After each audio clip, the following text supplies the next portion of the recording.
eso. Le doy la palabra entonces al doctor Yankel Peralta.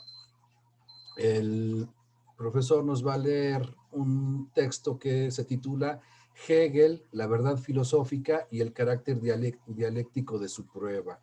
Y bueno, sin más, le doy la palabra para escucharlo. Gracias. Gracias. ¿Sí me escuchan bien ahí? Ah, ok. Bueno, pues primero quiero agradecerle a Marco y a Diana por extenderme la invitación. Y bueno, pues a todas y a todos ustedes, compañeros, por darse el tiempo de escuchar las ideas que quiero compartirles. Y bueno, la invitación de Diana era como específicamente para que hablara yo del concepto de verdad en Hegel. No lo voy a leer, lo voy a decir un poco así a partir de las notas que tengo aquí.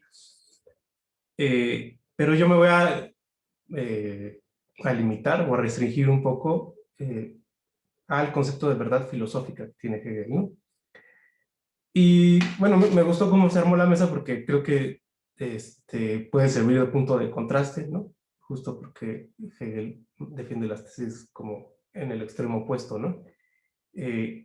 Justo lo que quiero explicarles es que Hegel aquí defiende la definición correspondentista, ¿no? Tomista de la verdad, de una forma peculiar, pero defiende esa noción de verdad, digamos la clásica. Y bueno, lo que yo quiero como enfatizar es que lo que él dice, y que es como lo peculiar, es que la correspondencia en un enunciado filosófico solo puede establecerse en virtud del proceso de prueba, ¿no?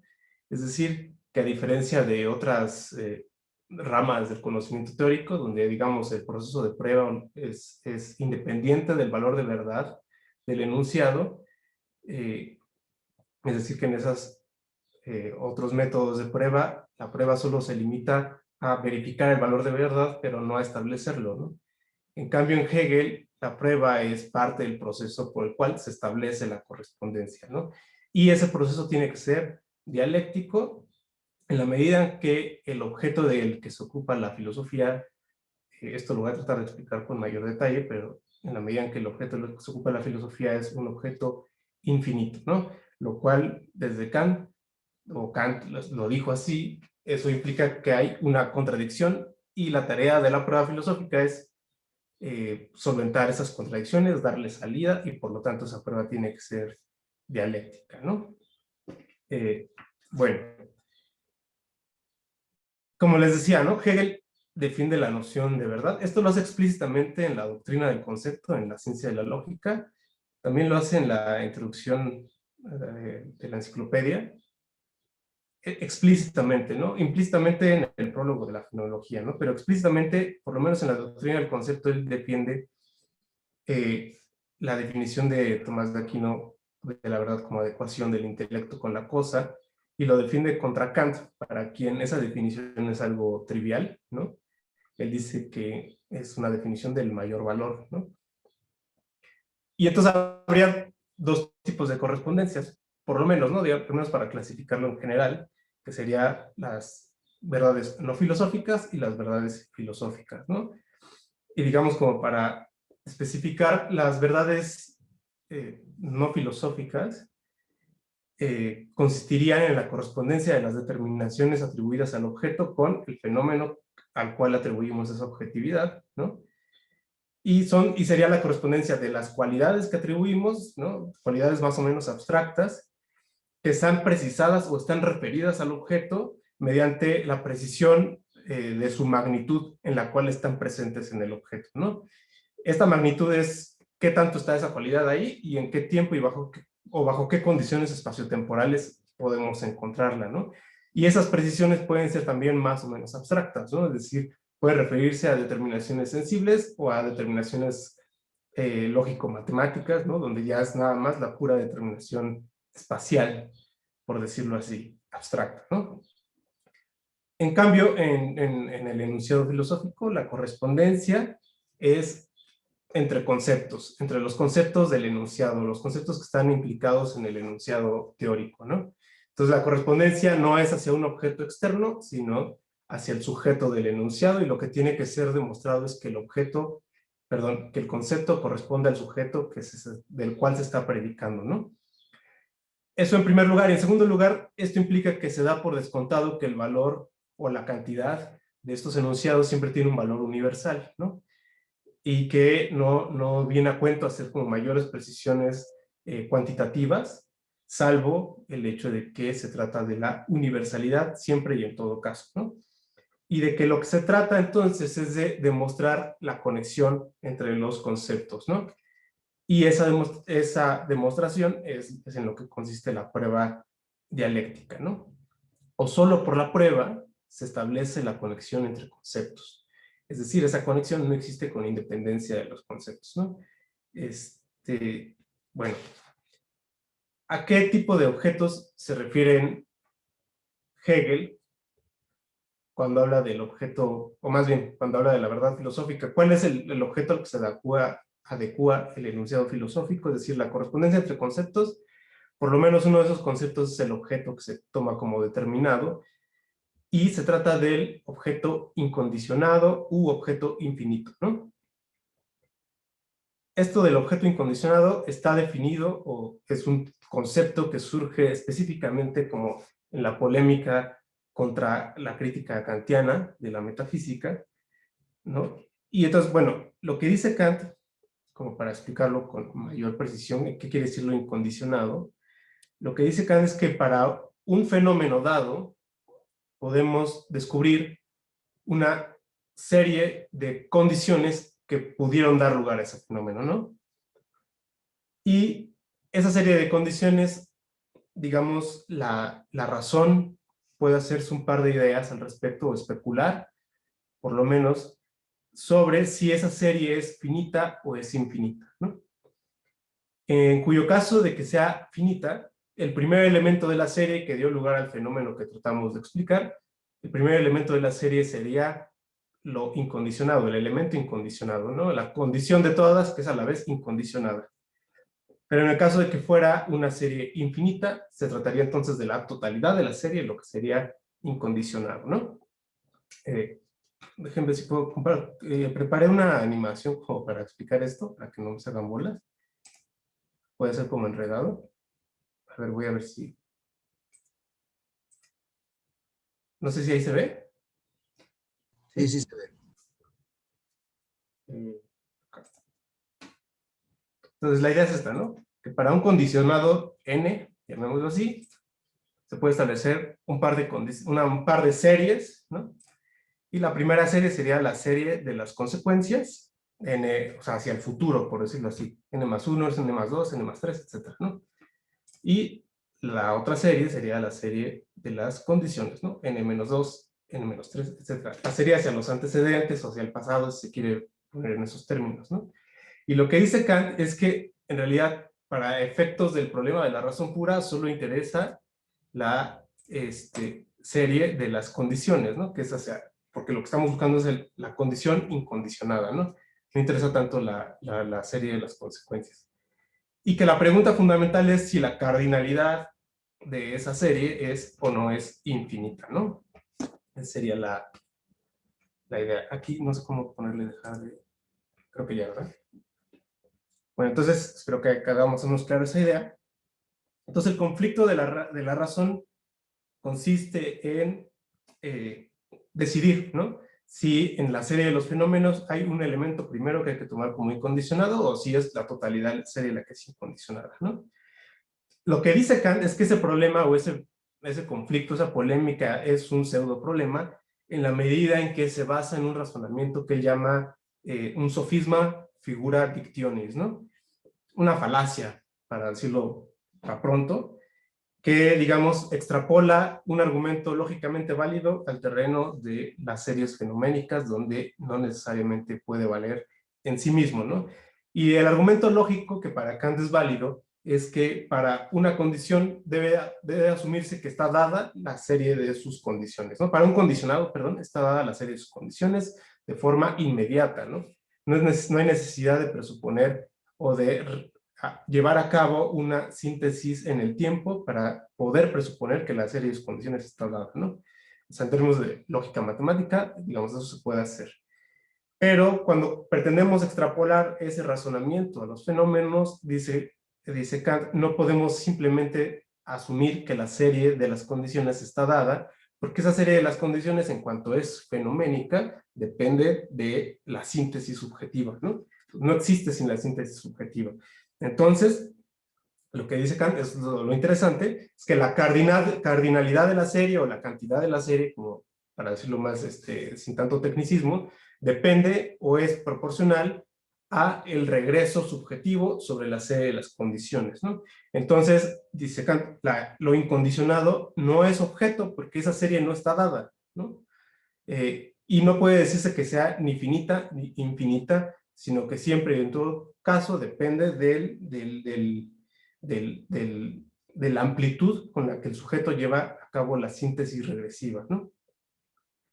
Entonces, dice, la serie no es ni finita ni infinita, y además el objeto al que se refiere la razón pura, eso incondicionado, no puede ser exhibido en la experiencia, ¿no? Ahora, y aquí todo se pone más interesante porque Hegel responde a esto que plantea Kant y le dice que de hecho Kant no solucionó la contradicción, que la contradicción solamente la desplazó del elemento de la consideración del mundo como cosa en sí al terreno del regreso infinito en la serie de la síntesis, ¿no? Y que de hecho, y eso es todavía lo más interesante, es que el objeto incondicionado, de hecho, Kant ya lo exhibió como fenómeno, ¿no? Entonces ya apareció como fenómeno, eso que Kant decía que no existía, dice Hegel, ya apareció. Voy a explicar esto, ¿no? Lo que dice Hegel es que Kant entonces restringe el regreso y la serie, la magnitud de la serie, a la operación subjetiva, ¿no? Pero entonces dice Kant, la serie depende de la amplitud del uso del principio de razón suficiente. ¿Qué tanto nos tenemos que regresar en la serie, no? Y Kant mismo admite en un pasaje de la crítica de la razón pura que ese uso no tiene ninguna limitación o no puede tener una limitación, sino que siempre por el uso regulativo de la razón siempre tiene que estar buscando condiciones anteriores todavía más pasadas, por decirlo así, ¿no? Entonces, para poder regresar desde la serie de las condiciones a lo condicionado, para efectuar el progreso inverso, dice, hay que ponerle un freno al uso del principio de razón suficiente arbitrario y regresarlo, ¿no? Porque no podemos ir hacia el infinito y luego regresar desde el infinito hacia la condición, hacia lo condicionado que queremos explicar, ¿no? Aunque ciertamente hay una aritmética especial para calcular cuánto sería el infinito más 1, ¿no? Como omega más 1, tomándolo el infinito como un número ordinal, ¿no? Esa aritmética no aplica aquí porque justamente tiene solamente un valor lógico, pero no un valor para la síntesis de los fenómenos, ¿no? Que es lo que quería explicar Kant. Entonces el problema sigue ahí, ¿no? Dice Hegel, si nos vamos subjetivamente, ¿no? En el regreso sobre la serie de las condiciones, no podríamos regresar otra vez a explicar lo condicionado sin contradecir el uso del principio de razón suficiente, ¿no? Entonces la contradicción simplemente se desplazó de las cosas en sí al uso subjetivo de la razón, y Kant no resolvió la contradicción, simplemente la desplazó al sujeto, cambió el valor de la contradicción, pero no la resolvió, ¿no? Entonces, y esto lo dice todavía con mayor agudeza, lo dice Hegel, porque la contradicción subsiste incluso en los mismos términos de Kant, ¿no? Porque Kant distingue entre el falso infinito y la infinitud en sentido trascendental, ¿no? Para Kant el falso infinito es, como lo dice, es la magnitud, una cantidad para la cual no puede encontrarse otra más grande, ¿no? Y dice Kant que esa definición es falsa porque siempre puede encontrarse, según el concepto de cantidad, una magnitud todavía más grande, de tal forma que el infinito no puede considerarse como el más grande, ¿no? Porque siempre es incrementable la magnitud. Incluso, ¿no? Desde con Cantor, ¿no? Sabemos que incluso entre los infinitos hay distintas cantidades de infinitos, ¿no? No es el infinito de los números naturales es más pequeño o menos denso que el infinito de los números reales, ¿no? Por ejemplo. Entonces, nunca hay una magnitud que sea la más grande, dice Kant, ¿no? Y entonces él dice que dice Kant, que el verdadero concepto de infinito es que la serie de la síntesis nunca puede estar terminada, nunca puede darse por concluida, ¿no? Entonces, a lo que voy con esto es que el mismo concepto del regreso sobre la serie de las condiciones implica que es un regreso no solo que es no finito, sino que porque es no finito, es infinito, ¿no? Y esta es la, digamos, la base por la cual Hegel dice que Kant no solucionó la contradicción. Y bueno, ¿cuál es la idea de la propuesta de solución de Hegel? Y esto es como lo que a mí se me parece como muy brillante de su parte. Lo que dice Hegel es esto, ¿no?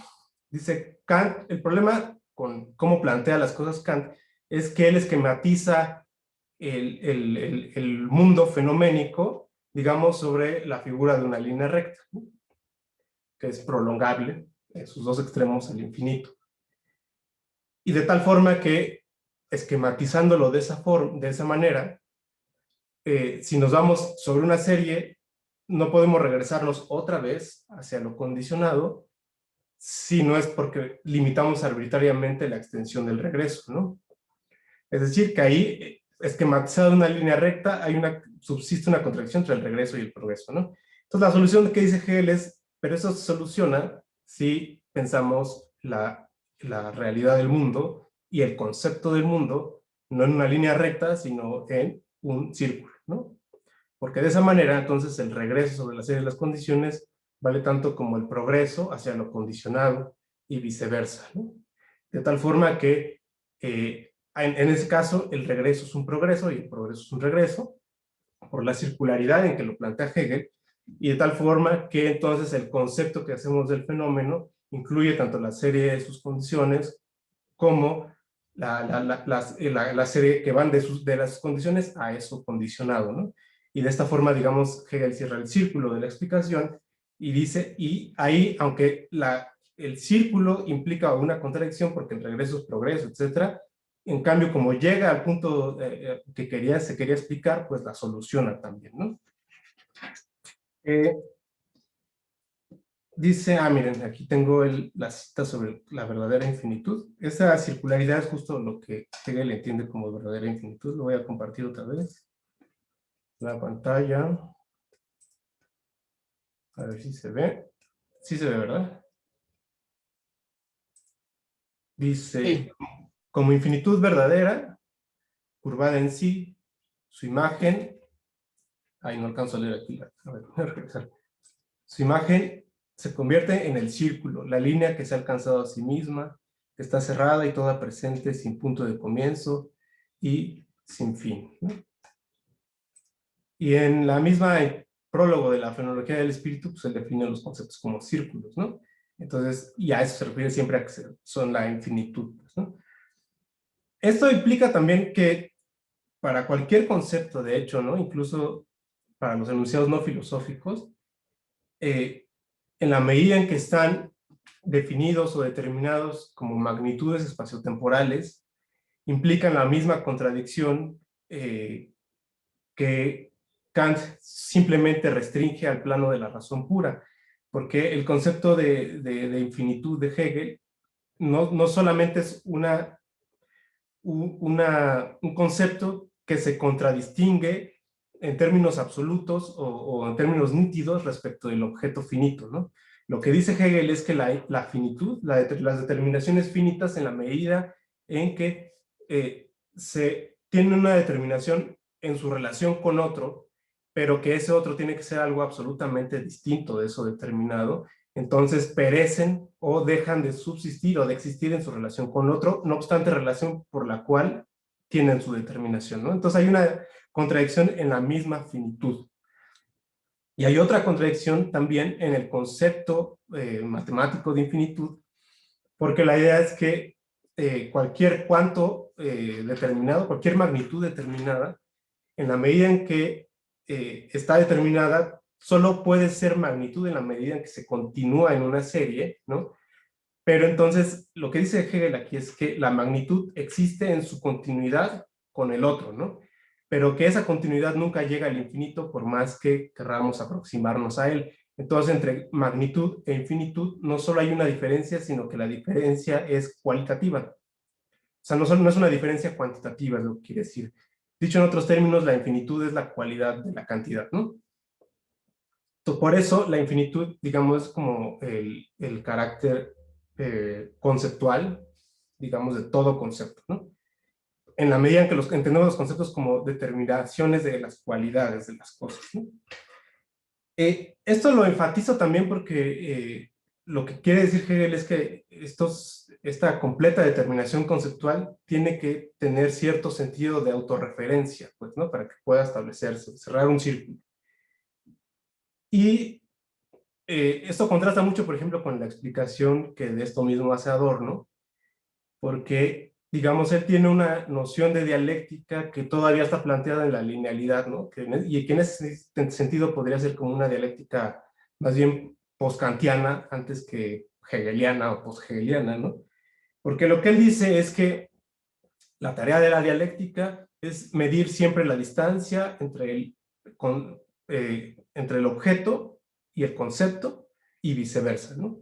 Entonces, de tal forma que el concepto es absolutamente no idéntico con el objeto, pero lo que tiene que hacer es aproximarse hacia el objeto, y el objeto siempre va a ser un límite hacia el cual el concepto tiende de manera como infinita, pues, ¿no? Como infinitesimal, quiero decir, ¿no? Se acerca, pero nunca va a ser idéntico a él. Y a la inversa, también dice que la tarea de la crítica es ver la distancia que hay del objeto respecto de su concepto, ¿no? Que el objeto nunca es lo que puede o debe ser, ¿no? Y entonces el objeto, entonces a la inversa, tiende infinitamente al concepto como su límite, pero nunca lo va a alcanzar. Entonces, el problema con esto, al menos, es que se sigue planteado en la linealidad kantiana del deber ser, ¿no? Y lo que dice Hegel acerca del deber ser es muy interesante, porque dice, el problema con esto es que se presupone como tarea aquello que ya se definió como imposible de alcanzar, ¿no? Entonces, si decimos que objeto y concepto son absolutamente distintos, entonces, por petición de principio, nunca se van a alcanzar, pues, ¿no? Entonces, la definición misma, el planteamiento mismo es contradictorio de suyo, pues, ¿no? Y entonces eso no tiene ningún sentido.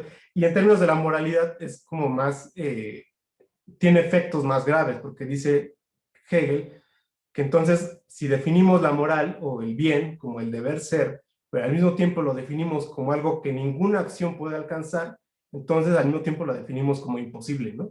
Entonces el deber ser se vuelve algo que no se puede hacer, ¿no? El deber ser no puede existir. Entonces es lo mismo, ¿no? Es la misma planteamiento sobre la linealidad. Entonces lo que plantea Hegel es esto, ¿no? Que solamente en el esquema de la circularidad puede entonces solventarse esa contradicción y de esta manera superar, digamos, las contradicciones que Kant veía como propias de la razón pura, ¿no? Creo que, no sé si con eso haya yo quedado más o menos, haya quedado claro más o menos, si no ahorita en las preguntas y respuestas puedo abundar un poco más, pero bueno, sí, ya se me olvidó cuál era el punto. Entonces el punto es que la correspondencia, que es todo el concepto de verdad, la correspondencia en el enunciado filosófico, solo puede establecerse en la medida en que la exposición dialéctica pruebe que los conceptos se curvan en ese sentido autorreferencial y entonces, por lo tanto, son adecuados al objeto al que están haciendo referencia, que tampoco es en este sentido distinto al sujeto, ¿no? Y pues ya, espero que podamos hablar ahorita en la sesión de preguntas y respuestas, pero bueno, gracias por escucharme y ya. Gracias, doctor.